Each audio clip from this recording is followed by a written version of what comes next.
deny the master who brought them, bringing swift destruction on themselves. Now we have to identify those teachers. And how do we go about doing that?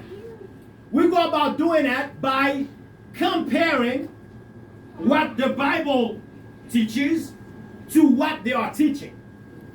Because there's a reason why everything is written down. Because when you if I tell you a story,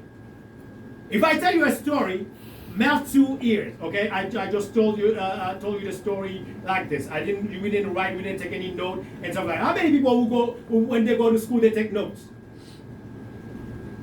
If you don't take notes, you take notes, right? Why do you take notes? Why do you want to have something written down? You have something written, yeah, go ahead.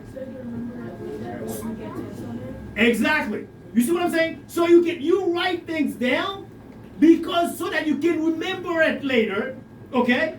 Because if it's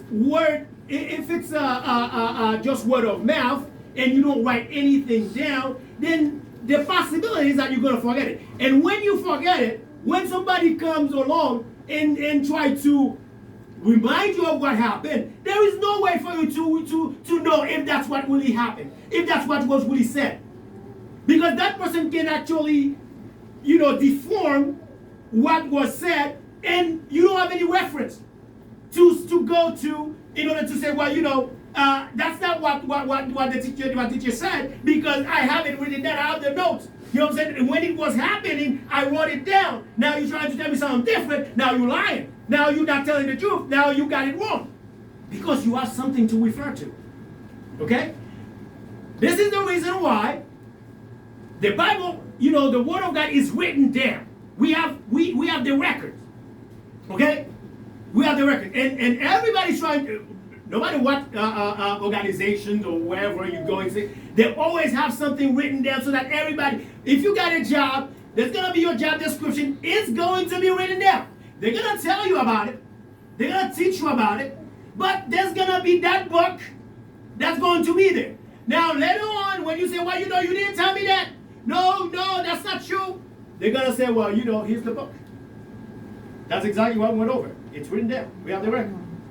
And sometimes they even have you sign. You know what I'm saying? Sign that, yes, you, according to the book, you did receive this kind of information, this kind of teaching, and so on, just in case later on you came back and said, well, you never told me about it. They're going to say, well, yes, this is your signature. We did tell you about it, and that's it.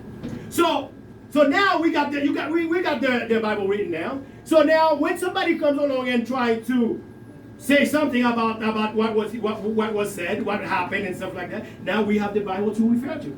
And this is how we manage to identify those false teachers, because when we compare what the Bible says to what they are teaching, we gotta well, no, this is not true.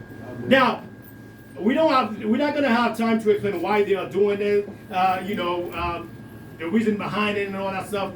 We're not going to have the time because, as I said, we can't keep you guys for too long. We already took too long, as I can see. The Bible said, many will follow their immoral ways. Now, you can say, why false teachers? Why false teachers have so many people behind them?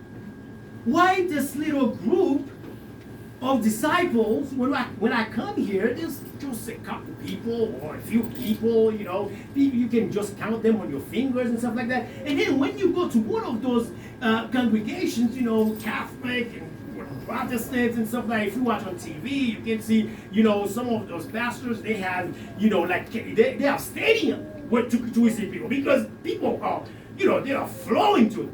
Now, is that a sign of veracity? Is that a sign of truth? The number of people you have that are following you. Now, many people try to think so. Many people try to assimilate numbers to veracity, numbers to truth. So, the truth is shown, is attested by the number of people that are following you. No, that's not true at all. Now we got many. Yes, okay. Thank you, brother. So now we got the Bible to tell us, as my brother just gave me a passage, Matthew 7, verse 13.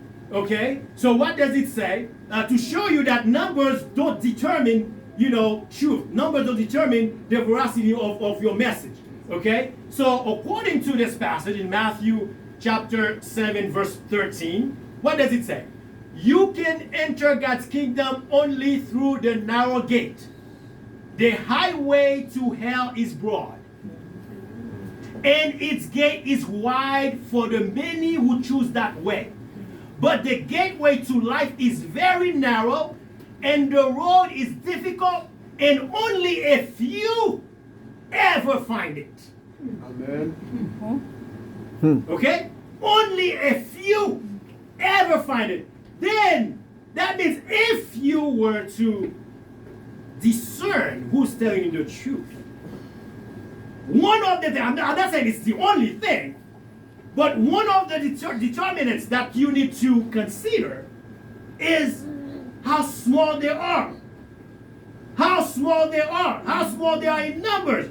Because when you see a lot of people flowing after something, it's not good. Amen. Amen. When it comes to Christianity, when it comes to the truth, when so many people, because the way to life is difficult. Amen. Who likes doing difficult things? Come on. You see what I'm saying? I mean, most people like to do easy things. Yep. This is just the way it is.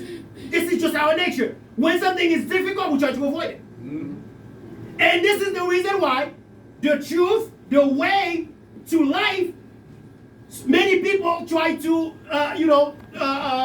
circumvent it, try to stay away from it. You know what I'm saying? Because it's difficult. It's not easy. And they like easy things. And this is what's going on, in all those other denominations. Okay? Now, to finish, remember, yes, those denominations exist. Yes, we have to accept that. We can say that it saddened us. It aches our heart. The fact that it's happened, but it's the word of God. God said that it was going to happen. Okay? It was going to happen, and it says many people will follow immoral ways, and because of them, the way of truth will be maligned. People will slander the word of God because of those teachings. And this is the reason why sometimes people don't understand what we say, what we are telling them, what we're teaching them, because of all those heresies, of all those false teachings who appear to be easier. And people were like, you know what? I don't think you're telling the truth, man. This thing is too hard. You know what I'm saying? You're going to tell me that I can't do that, I have to be a certain way. And while this guy promising me the same thing. They tell me I'm going to get eternal life, but it's going to be easier for me. They're showing me an easier way to do that. Who wouldn't like that? Of course you're going to go for the easier way. But is it true though? Not true. It's not true. You've been had. It's not true. You've been bamboozled. It's not true. You've been lied to. So what's going to happen? You follow them. You follow their way. Then you are not going to get what you're looking for, which is the eternal life. May God bless you, man. Amen. Amen.